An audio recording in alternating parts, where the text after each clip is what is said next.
과광. 서울의 밤하늘을 찢어발길 듯한 천둥 소리가 장렬했다. 미친 듯이 쏟아지는 폭우는 검은 세단 승용차의 지붕을 채찍질하듯 후려쳤고 차 안에는 숨막히는 침묵과 함께 와이퍼가 움직이는 소리만이 귓가를 때렸다. 기익, 기익. 마치 죽어가는 사람의 거친 숨소리 같았다. 뒷좌석에 앉은 한지수는 방금 서명한 계약서를 양손으로 힘껏 움켜쥐고 있었다. 손가락 관절이 하얗게 질릴 정도로 힘을 주자 손톱이 손바닥을 파고들며 날카로운 통증이 전해졌다. 하지만 그 육체적 고통은 지금 그녀의 영혼이 난도질당하는 비참함에 비하면 아무것도 아니었다. 불과 30분 전에 싸구려 담배 냄새와 곰팡내로 가득 찼던 그 지하 사채 사무실에서 그녀는 무릎을 꿇고 애원했다. 하지만 흉악한 인상의 사채업자에게 자비란 없었다. 한 선생, 아니지. 이젠 한지수 씨라고 불러야 하나? 사채업자는 강남의 아파트 반채는 거뜬히 살 수 있을 법한 금액이 적힌 차용증을 그녀의 얼굴에 툭 던지듯 들이밀었다. 종이 모서리가 뺨을 스치며 쓰라린 생채기를 남겼다. 당신 그 빌어먹을 도박꾼 아비가 널 팔아넘겼어. 태성그룹 강태호 회장이 앵마기 신부로 널 지목했거든. 몸값은 500억. 내 목숨값치고는 과분하지 않아? 평생 구경도 못할 돈일 텐데. 500억 원 목숨값.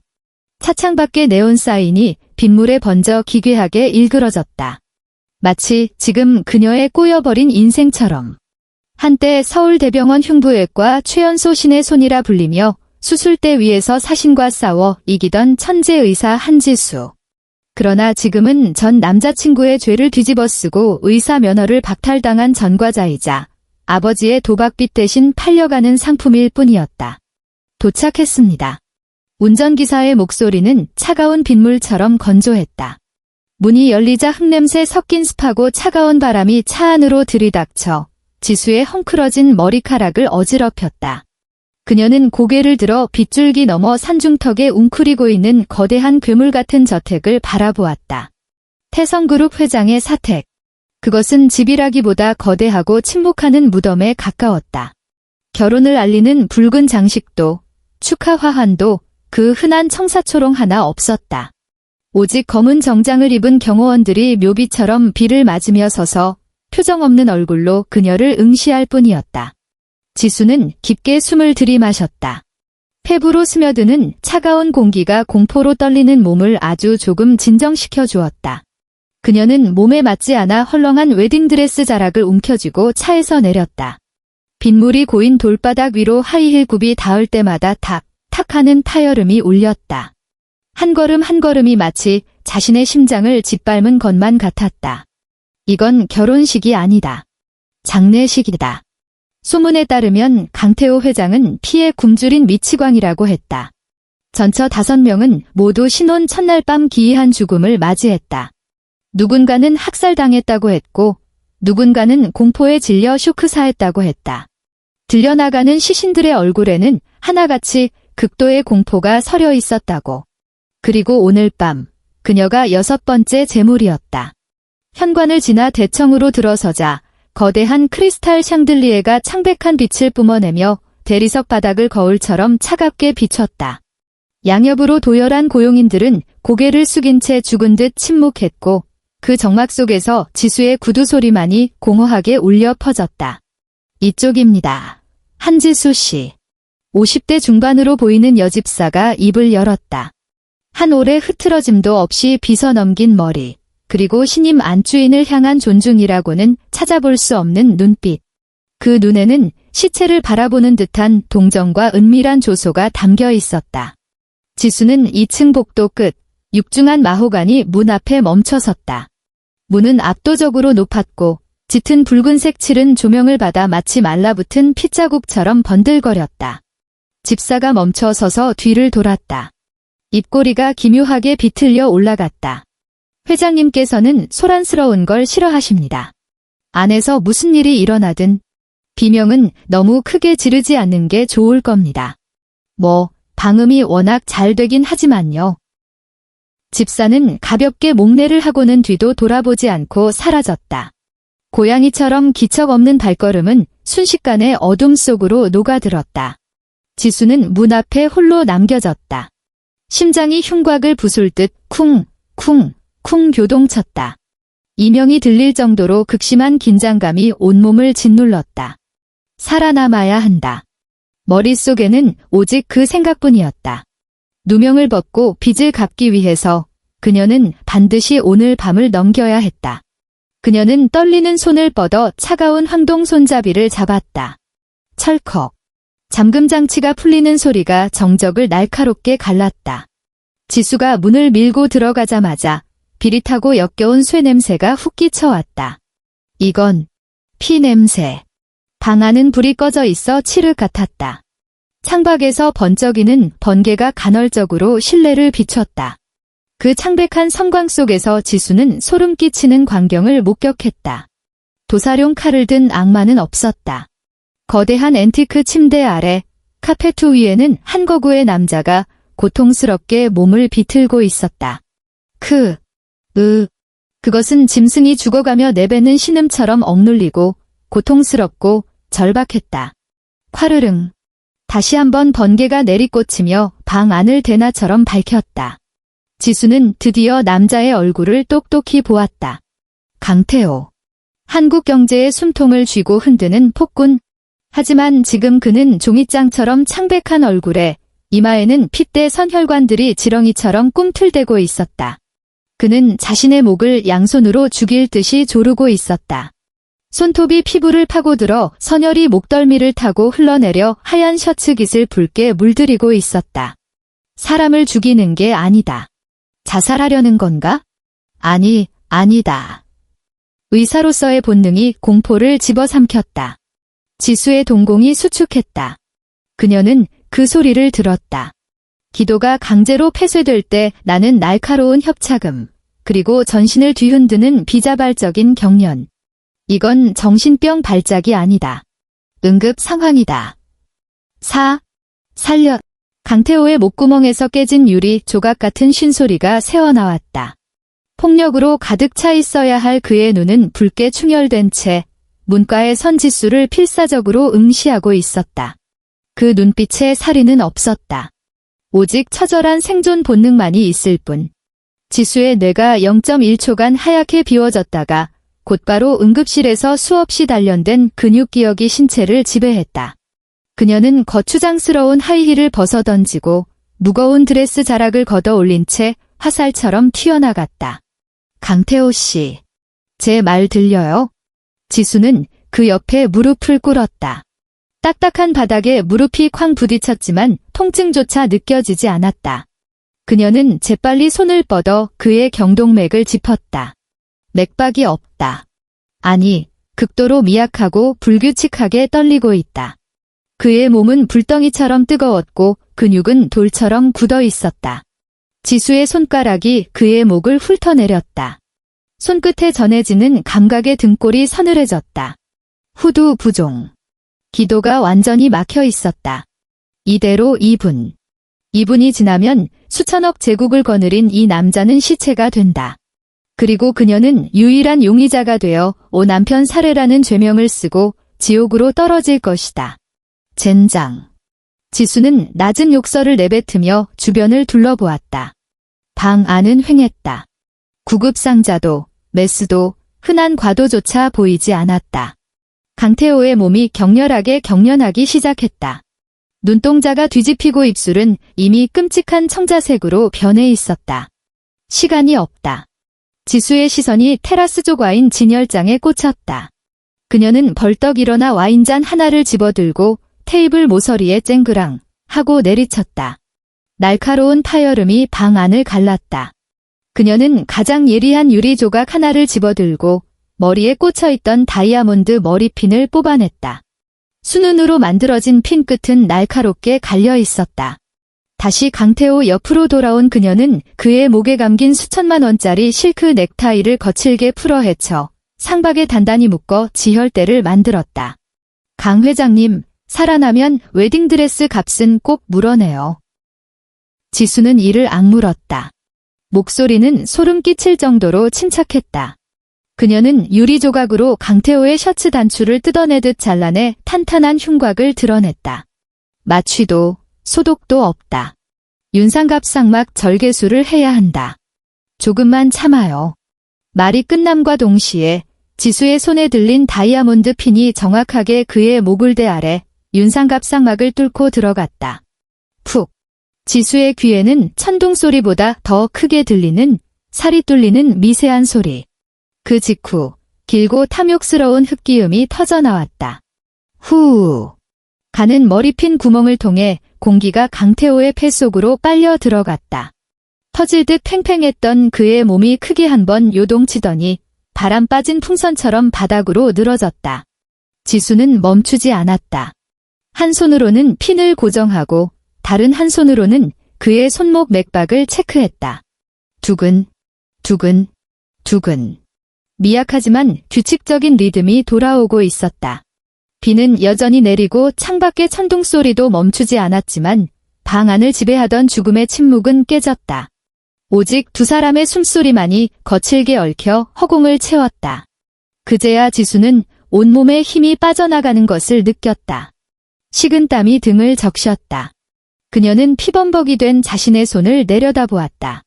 강태호의 피, 그리고 그녀가 다시 살아갈 수 있는 입장권. 도박은 성공했다. 이 남자는 죽지 않았다. 얼마나 지났을까? 빗줄기가 조금씩 잦아들 무렵이었다. 바닥에 누워있던 남자의 손가락이 미세하게 꿈틀거렸다. 지수는 즉시 경계태세를 갖추고 허리를 꼿꼿이 세웠다. 손에는 여전히 피 묻은 유리 조각이 들려 있었다. 만약 그가 깨어나 소문처럼 미쳐 날뛴다면 자신을 보호해야 했다. 강태호가 천천히 눈을 떴다. 깊이를 알 수 없는 칠흑 같은 눈동자. 비록 허약해졌지만 그 안에는 여전히 사람을 얼어붙게 만드는 서늘한 예리함이 살아있었다. 흐릿한 시야가 천장의 복잡한 문양을 훑고 이내 눈앞에 있는 피투성이의 여자에게 초점을 맞췄다. 싸구려 웨딩드레스를 입고 머리는 산발이 된 채 얼굴에 자신의 피를 묻힌 여자. 하지만 그 눈빛만은 놀라울 정도로 형형했다. 마치 두 개의 수수용 메스처럼 냉정하게 자신을 해부하고 있었다. 너. 강태호가 입을 열려 했지만 목구멍의 통증 때문에 쇳소리만 새어나왔다. 말하지 마요. 지수가 차갑게 말을 잘랐다.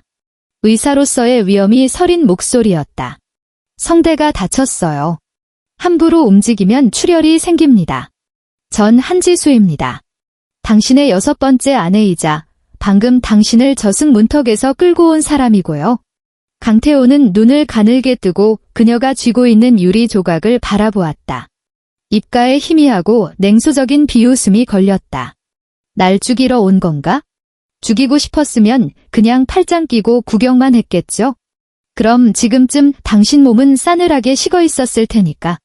지수는 물러서지 않고 그의 시선을 받아쳤다. 강 회장님, 앞선 5명의 아내가 어떻게 죽었는지는 모르겠습니다. 하지만 하나는 확실히 알겠군요. 방금 당신은 지병이 도진 게 아닙니다. 중독된 겁니다. 강태호의 동공이 급격하게 수축했다. 신경독. 지수는 그의 손을 들어 올려 손톱 끝에 생긴 가느다란 검은 줄을 가리켰다. 아주 희귀한 혼합 독소예요. 장기간 미세하게 섭취하면 신경계가 괴사하고 발작 증세는 뇌전증과 흡사하죠. 결국엔 질식사하게 됩니다. 부검해봤자 흔적이 거의 남지 않아서 심근경색이나 뇌출혈로 처리되기 딱 좋죠. 그녀는 잠시 말을 멈추고 강태호의 얼굴 가까이 다가가 그의 눈을 똑바로 응시하며 또박또박 말했다. 이 집안에 당신 밥에 독을 타는 사람이 있어요. 그것도 아주 오랫동안. 강태호의 눈빛이 순식간에 음산하게 변했다. 사리가 눈동자 깊은 곳에서 일렁였다. 누군가 자신을 죽이려 한다는 건 알고 있었다. 하지만 놈들이 이 정도까지 깊숙이 침투해 있을 줄은 몰랐다. 내가 그걸 어떻게 알지? 강태호의 목소리는 사포로 긁는 듯 거칠었다. 전 의사니까요. 지수는 허리를 꼿꼿이 폈다. 그것은 그녀에게 남은 마지막 자존심이었다. 비록 면허는 날아갔지만 제 머리와 손은 그대로거든요. 강태호는 한참 동안 그녀를 노려보았다. 마치 이 여자의 가치를 저울질하듯이. 그때 문 밖에서 다급한 발소리가 들려왔다. 이어서 집사의 날카로운 목소리가 복도를 울렸다. 회장님, 무슨 일이십니까? 안에서 소리가 들렸습니다. 당장 문 부소. 시체를 수거하러 온 자들이다. 만약 그들이 들어와서 강태호가 살아있는 걸 보거나 지수가 그를 치료하고 있는 걸 본다면 지수는 오늘 밤 쥐도 새도 모르게 처리될 것이다. 강태호도 그 사실을 직감했다. 그는 몸을 일으키려 발버둥 쳤지만 힘없이 다시 바닥으로 고꾸라졌다. 지수는 곧 부서질 듯 덜컹거리는 문을 바라보았다. 열쇠가 돌아가는 소리가 들려오자 심장이 목구멍까지 튀어오를 것 같았다. 강 회장님, 거래 하나 하죠? 지수는 강태호의 귀에 대고 속삭였다. 빠르지만 딕션은 명확했다. 내가 당신 해독해주고 범인 찾는 거 도와줄게요. 당신 목숨 살려주겠다고요. 그 대가로 내 빚 갚아주고 의사 면허 되찾아줘요. 그리고 내 복수도. 쾅. 육중한 문이 거칠게 열렸다. 경호원들을 대동한 집사가 들이닥쳤다. 아, 살인이다. 바닥에 흥건한 피와 쓰러진 강태호를 본 집사의 눈에 찰나의 희열이 스쳤다. 그녀는 곧바로 과장된 비명을 질렀다. 새 안주인이 회장님은 죽였다. 빨리 저 미친 여자를 잡아. 경호원들이 굶주린 늑대처럼 지수를 향해 달려들었다. 지수는 저항하지 않았다. 그저 강태호를 죽어라 노려볼 뿐이었다. 경호원의 투박한 손이 지수의 어깨를 낚아채려는 순간이었다. 멈춰. 작고 갈라진 목소리였지만 그 안에는 거역할 수 없는 공포스러운 위압감이 서려 있었다. 모든 움직임이 일시 정지 버튼을 누른 듯 멈췄다. 집사의 비명도 목이 졸린 닭처럼 뚝 끊겼다. 그녀는 경악으로 눈을 부릅뜬 채 바닥의 남자를 내려다보았다. 강태호는 지수의 부축을 받으며 아주 천천히, 그러나 확고하게 상체를 일으켰다. 그는 손등으로 입가의 핏자국을 닦아냈다. 시베리아의 만년설보다 차가운 눈동자가 좌중을 훑고 지나가더니 마침내 집사의 하얗게 질린 얼굴에 고정되었다. 누구 허락받고. 강태호의 목소리는 지옥에서 돌아온 수라의 그것이었다. 내 주치의 몸에 손을 대는 거지? 지수는 팽팽하게 당겨져 있던 긴장의 끈이 탁 하고 풀리는 것을 느꼈다. 살았다. 그리고 이 재벌가의 잔혹한 사냥 게임에서 사냥꾼과 사냥감의 위치가 뒤바뀌는 순간이었다. 집사의 얼굴에서 핏기가 완전히 사라졌다. 덕지덕지 바른 파운데이션이 늘어진 피부 위에서 부스러져 내릴 것만 같았다. 그녀가 자랑하던 위선적인 가면은 강태호의 시면 같은 눈빛 아래서 산산이 조각났다. 꺼져. 강태호는 단 한마디를 내뱉었다. 한숨처럼 가벼웠지만 천근만근의 무게를 실은 명령이었다. 집사는 네 발로 기듯 뒷걸음질 쳤고 기세등등하던 경호원들도 귀신이라도 본 듯 고개를 숙이고 신속하게 물러났다. 발소리조차 내지 않으려 애쓰는 기색이 역력했다. 문이 다시 닫히며 피비린내와 음모로 가득 찬 바깥 세상을 차단했다. 문이 닫히는 순간 강태호가 억지로 붙잡고 있던 정신줄이 끊어졌다. 그의 거대한 몸이 휘청하며 뒤로 넘어갔다. 지수는 반사적으로 자신의 가냘픈 어깨를 밀어넣어 그를 받아냈다. 남자의 묵직한 체중에 무릎이 꺾이며 두 사람은 피 묻은 카페트 위로 함께 무너져 내렸다. 죽지 마요. 지수는 거친 숨을 몰아쉬며 그의 머리를 받쳤다. 그녀의 눈빛은 염라대왕이라도 협박할 듯 독했다. 우리 거래 아직 이행 안 됐어? 당신 여기서 죽으면 내가 당신 시체 1000조각으로 잘라서 의대 해부학 실습용으로 팔아버릴 거야. 강태호는 그녀의 품에 안긴 채 의식이 흐려지고 있었다. 하지만 그 말만은 똑똑히 들렸다.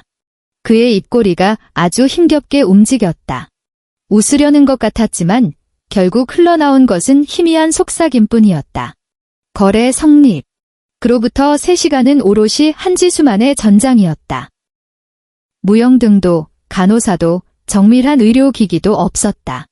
그녀가 가진 것이라고는 주방에서 몰래 숨겨온 과도 한 자루와 독한 양주 한 병, 그리고 한때 신의 손이라 불렸던 두 손뿐이었다. 창밖에 비가 멎고 먹구름 뒤로 다리 고개를 내밀었다. 차가운 달빛이 방 안으로 쏟아져 들어와 지수의 이마에 맺힌 식은땀을 비췄다. 그녀는 강태호의 셔츠를 찢고 상처 부위에 독주를 들이부었다. 알코올이 생살에 닿는 순간 혼수 상태인 남자의 근육이 격렬하게 수축하며 고통스러운 신음이 터져나왔다. 하지만 지수의 손은 바위처럼 흔들림이 없었다. 그녀는 불에 달군 바느질 바늘로 그의 목에 난 흉측한 상처를 한 땀 한 땀 봉합해 나갔다. 바늘이 피부를 뚫을 때마다 나는 미세한 투둑 소리가 고요한 새벽 공기 속에서 무한히 증폭되어 들려왔다. 마침내 마지막 매듭을 지었을 때 지수는 탈진하여 바닥에 주저앉았다. 창백하지만 여전히 요물처럼 잘생긴 강태호의 얼굴을 바라보며 점차 안정을 되찾아가는 그의 숨소리를 듣는 순간 그녀는 비로소 살아있다는 실감을 아주 오랜만에 느꼈다. 그날 밤 태성그룹의 사택은 그 누구도 잠들지 못했다. 이튿날 아침 첫 햇살이 아침 안개를 뚫고 붉은 마호가니 문을 비출 때 강씨 집안의 고용인들은 경악을 금치 못했다. 시체가 되어 실려나갔어야 할 여자가 검은색 정장을 말끔하게 차려입고 식당 상석에 단정히 앉아 있었기 때문이다. 그것은 강태호의 셔츠와 정장 바지였다. 그녀의 몸에는 다소 컸지만 넥타이로 허리를 조여 매니 오히려 날카로운 중성적인 매력이 뿜어져 나왔다. 그녀의 앞에는 은식기가 가지런히 놓여 있었고 손에는 은침 하나가 들려 있었다. 지수는 눈앞에 놓인 걸쭉한 삼계탕 그릇에 은침을 천천히 찔러 넣고 있었다. 옆에 서 있던 집사의 눈꺼풀이 파르르 떨렸다. 그녀는 배 위에 모은 두 손을 어찌나 세게 쥐었는지 손톱이 살을 파고들 지경이었다. 한 아가씨? 아니지. 사모님. 집사가 입꼬리만 억지로 올리며 입을 열었다. 회장님께서 특별히 지시하여 준비한 보양식입니다. 그런데 이렇게 독검사를 하시다니 아랫사람들 보기에 너무하신 거 아닙니까? 지수는 대꾸도 없이 천천히 은침을 뽑아 들었다. 은침은 변색 없이 깨끗했다. 집사의 눈에 스치듯 의기양양한 빛이 서렸다. 보십시오. 제가 말씀드리지 않았습. 챙그랑. 날카로운 파열음이 집사의 말을 끊었다. 지수가 표정 하나 바꾸지 않고 뜨거운 삼계탕 그릇을 바닥에 내동댕이 친 것이다. 튀어오른 뜨거운 국물이 집사의 값비싼 스타킹에 닿자 그녀는 비명을 지르며 펄쩍 뛰었다. 이게 무슨 짓입니까? 집사가 악을 썼다. 이런 저급한 속임수는 내 앞에서 그만두지 그래? 지수가 자리에서 일어났다. 하이힐이 바닥에 널린 도자기 파편을 밟으며 소름 끼치는 소리를 냈다. 그녀는 집사에게 한 걸음씩 다가갔고 기세에 눌린 집사는 벽구석까지 뒷걸음질 쳤다. 지수는 손을 뻗어 집사 뒤편 장식장에 놓인 평범해 보이는 아로마 오일병을 집어들었다. 신경독은 밥에 타지 않아. 그랬다간 너무 쉽게 들키거든. 지수가 손에 든 병을 가볍게 흔들자 호박색 액체가 찰랑거리며 기묘한 빛을 굴절시켰다. 이건 남미산 독화살개구리 추출물을 계량한 신경독제야. 열을 가하면 기화되지. 이 오일을 디퓨저에 넣어 피우면 독소는 호흡을 통해 폐로 들어가. 아주 조금씩 매일매일 쥐도 새도 모르게 쌓이는 거야. 집사의 동공이 지진이라도 난 듯 흔들렸다.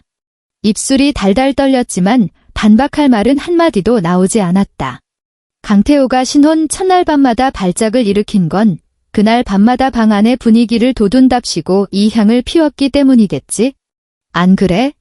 지수는 병뚜껑을 열고 집사의 코밑에 들이밀었다. 내가 불 좀 붙여줄까? 당신도 분위기 좀 타보게. 안 돼요. 하지 마요. 집사는 공포에 질려 입과 코를 틀어막고는 그대로 주저앉았다. 몸을 사시나무 떨듯 떨고 있었다. 지수는 그런 그녀를 마치 시궁창의 쥐새끼를 보듯 차갑게 내려다보았다. 오늘부터 이 집안의 쌀 한 톨, 물 한 방울, 심지어 공기 한 모금까지 전부 내 검사를 거쳐야 할 거야. 지수의 목소리가 대청을 울렸다. 거역할 수 없는 권위가 서려 있었다. 죽기 싫으면 얌전히 있어. 죽고 싶으면 어디 한번 내 수수룡 메스 맛을 보던가. 계단 위, 휠체어에 앉은 강태호가 그 광경을 조용히 내려다보고 있었다. 목에는 두꺼운 거즈를 감고 얼굴은 여전히 창백했지만 그 깊은 눈동자에는 처음으로 흥미롭다는 듯한 미소가 어려 있었다. 500억의 생각보다 훨씬 가치 있는 투자였군. 하지만 진짜 폭풍은 이제부터 시작이었다. 일주일 후, 태성그룹 본사 사옥, 최상층 대회의실의 공기는 물이 뚝뚝 떨어질 듯 무거웠다. 긴 회의 테이블 양옆으로 그룹의 이사들과 고위 임원들이 가득 앉아 있었다. 그들의 얼굴에는 하나같이 초조함과 불안감이 서려 있었다. 상석 바로 옆자리에 앉은 남자는 존재하지도 않는 눈물을 손수건으로 훔쳐내며 비통한 표정을 짓고 있었다. 강태호의 친숙부, 강만석 부회장이었다. 여러분. 강만석이 손수건을 내려놓으며 절절한 목소리로 입을 열었다. 비통한 마음으로 알립니다. 우리 태호가 갑작스러운 뇌출혈로 목숨은 건졌으나 뇌 손상이 너무 심각해 주치의로부터 뇌사 판정을 받았습니다. 회의실이 벌집을 쑤신 듯 술렁거렸다.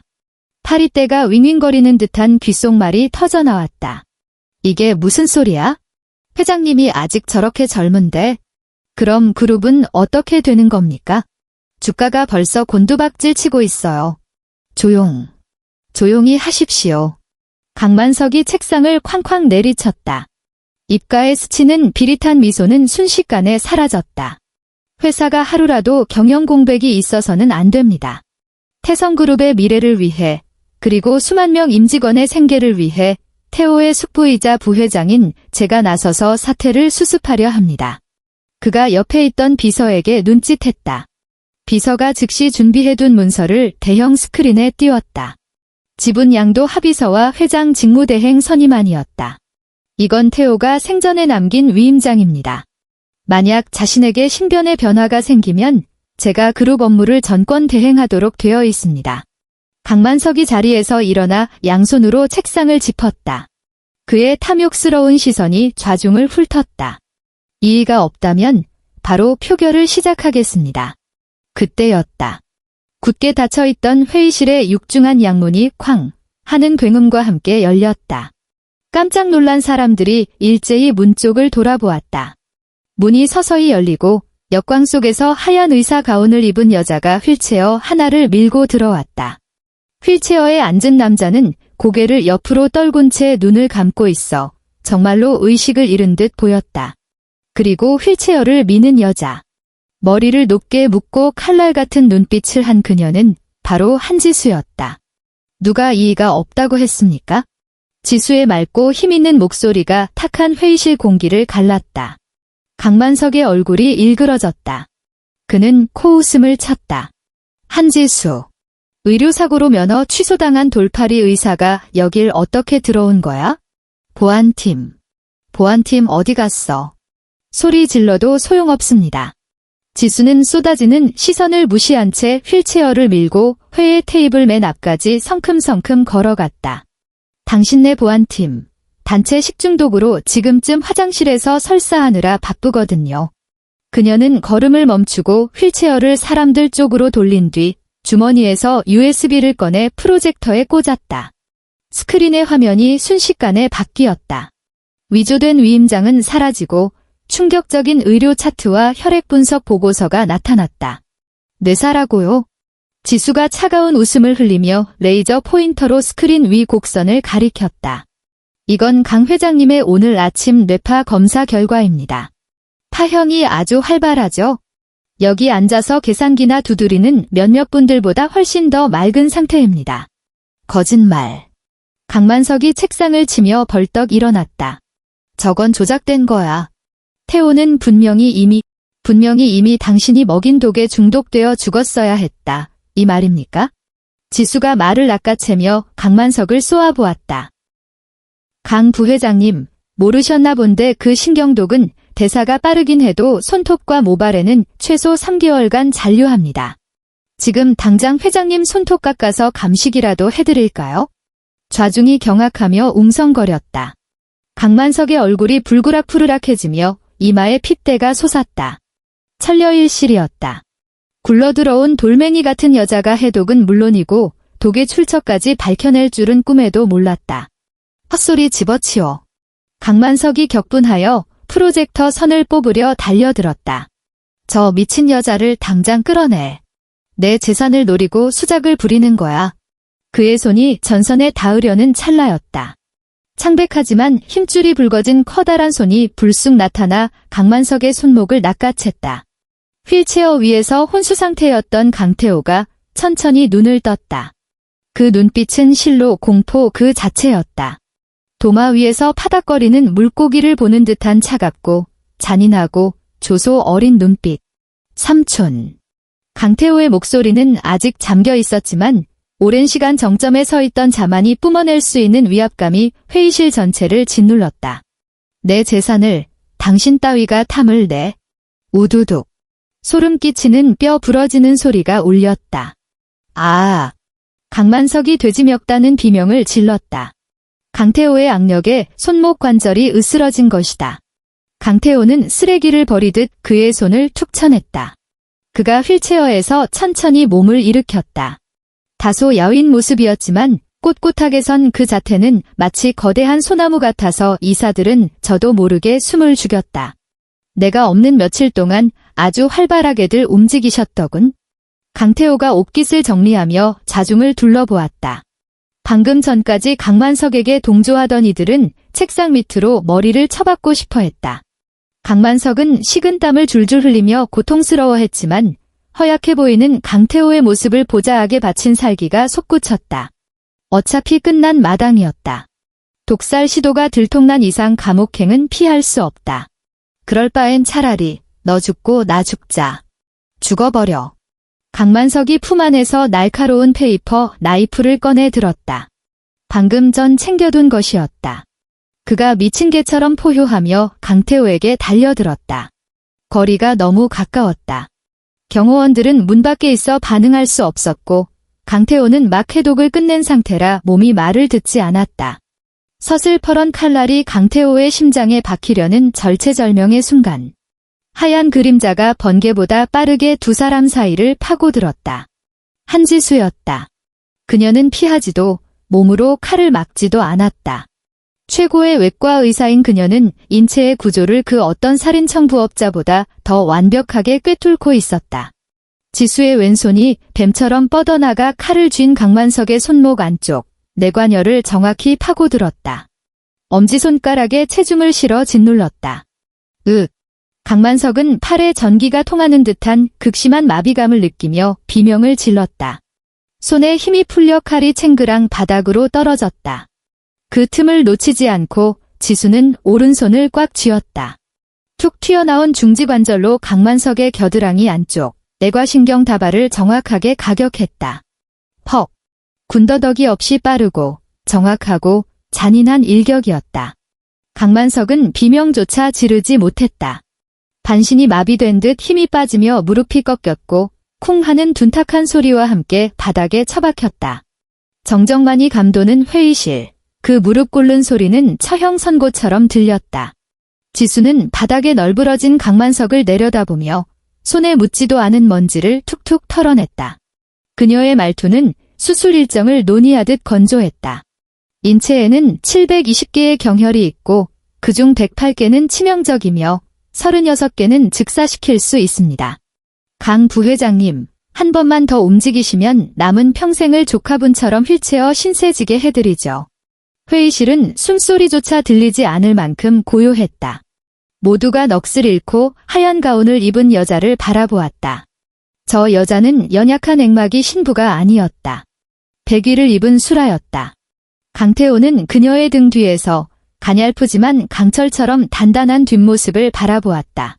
그의 눈 밑에 깔려있던 만년설이 녹아내리고 그 자리에 전례 없는 뜨거운 감정이 차올랐다.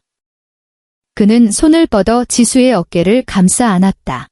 여러분. 강태호가 멍하니 입을 벌린 이사들을 향해 오만하고도 자랑스러운 미소를 지어 보였다. 다시 소개하지. 이쪽은 한지수. 내 아내이자 태성그룹의 미래 안주인입니다. 3개월 후 서울대병원 옥상 정원. 노을이 서울 하늘을 붉게 물들이고 멀리 한강 수면 위로 금빛 윤슬이 반짝였다. 한지수는 난간에 기대어 방금 재발급받은 의사 면허증을 만지작거렸다. 금박 로고가 석양을 받아 번쩍였다. 철문이 열리고 익숙한 발소리가 들려왔다. 강태호가 다가와 따뜻한 커피 한 잔을 건넸다. 완전히 건강을 되찾은 그는 몸에 딱 맞는 최고급 슈트를 입고 있었고 그 모습은 눈부시게 당당했다. 축하해, 한 원장. 강태호가 그녀의 손에 들린 면허증을 보며 미소 지었다. 오늘 오전 심장 이식 수술 직접 집도했다면서? 대성공이라던데. 손이 좀 굳긴 했는데 뭐 나쁘지 않았어요. 지수는 커피를 한 모금 마셨다. 쌉싸름한 맛 뒤에 달콤한 끝맛이 감돌았다. 강만석은 무기징역이고 당신 몸에 독소도 다 빠졌고 우리 거래 이걸로 깨끗하게 청산된 거죠? 그녀가 고개를 돌려 강태호를 바라보았다. 그 눈빛에 언뜻 쓸쓸함이 스쳤다. 이제 모든 게 끝났다. 떠날 시간이었다. 강태호는 대답 대신 주머니에서 종이 한 장을 꺼냈다. 그것은 500억 원이 적힌 차용증, 그녀의 노예 계약서였다. 찍! 강태호의 긴 손가락이 종이를 반으로 갈랐다. 다시 반으로, 또 반으로, 종이는 형체를 알아볼 수 없는 조각이 되었다. 그가 손을 펴자 종이 조각들은 하얀 나비떼처럼 서울의 밤바람 속으로 흩날려 사라졌다. 당신, 지수가 멍하니 그를 보았다. 채무, 전액 소멸. 강태호가 몸을 돌려 그녀를 마주 보았다. 그의 깊은 눈동자에 붉은 노을이 그리고 놀란 지수의 얼굴이 담겼다. 그는 주머니에서 또 다른 종이 한 장을 꺼내 지수에게 내밀었다. 혼인 신고서였다. 남편란에는 이미 강태호라는 이름이 힘있는 필체로 적혀 있었다. 한지수 선생님. 강태호의 목소리는 낮고 부드러웠지만 그 안에는 생전 처음 느껴보는 긴장감이 묻어 있었다. 전에는 살기 위해서였지만 지금은 살아가기 위해서입니다. 당신을 제 평생 주치의로 모시고 싶습니다. 제 심장이 너무 빨리 뛰는 병을 좀 고쳐주셨으면 해서요. 진료비는 제 전 재산, 그리고 제 목숨입니다. 지수는 신고서를 바라보다가 시야가 흐릿해짐을 느꼈다. 고개를 들어 눈앞의 남자를 보았다.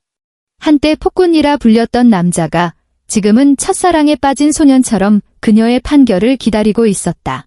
바람이 머리카락을 헝클어뜨렸고 심장박동도 헝클어뜨렸다. 그녀는 종이를 받는 대신 손을 뻗어 강태호의 넥타이를 움켜쥐었다. 그리고 거칠게 그를 자신 쪽으로 끌어당겼다. 두 사람의 숨결이 얽혔다. 강태호 씨, 알아두세요. 지수가 그의 입술 바로 앞에서 속삭였다. 입가에 환한 미소가 번졌다. 내 왕진비 엄청 비싼 거 알죠? 얼마든지. 강태호가 고개를 숙여 자신을 다시 살게 해준 그 입술에 입을 맞췄다. 석양 아래 두 그림자가 하나로 포개졌다. 이것은 동화 같은 결말이 아니었다. 벼랑 끝 심연에서 허우적대던 두 영혼이 마침내 서로를 붙잡아 완성한 구원이었다. 거래가 아닌 공생이었다.